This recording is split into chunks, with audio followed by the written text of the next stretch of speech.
J'ai arrêté une guerre entre deux clans Yakuza quand j'étais au Japon. C'est le genre de truc qui arrive qu'à moi parce que tu vois, je suis quelqu'un qui aime le risque. Vraiment, je suis quelqu'un qui adore le danger, je vais dans des ruelles sombres la nuit, je vais à Marseille. Donc ce jour-là, j'étais à Tokyo, il faisait nuit et comme à mon habitude, j'étais dans une ruelle sombre. Et là, je vois 12 mecs, tu vois, genre 6 d'un côté, 6 de l'autre. Et je comprends pas trop le japonais, tu vois, mais je sens que ça gueule, je sens qu'il y a une tension. Et là, d'un coup, ça sort des flingues et pam, pam, pam, ça se tire dessus. Partout, il y a un mec qui sort un katana. Et là, je me dis que je vais y aller, tu vois, que je vais arrêter le truc. Moi, j'ai l'habitude de ce genre de cas.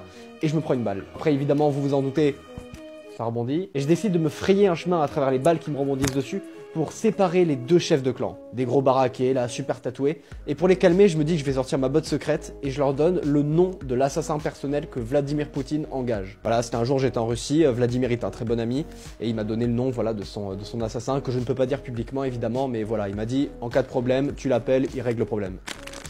Ils sont bons les jeunes, hein, ils sont vachement bons. Là, je prends les deux chefs Yakuza à part. Je leur parle dans un japonais un petit peu bancal, j'avoue, et je leur dis, les gars, et si on réglait ça plutôt aux cartes? Je sors un Uno de ma poche, j'en ai toujours un sur moi, et au final, les mecs, ils font une partie de cartes, et ça s'est très bien fini.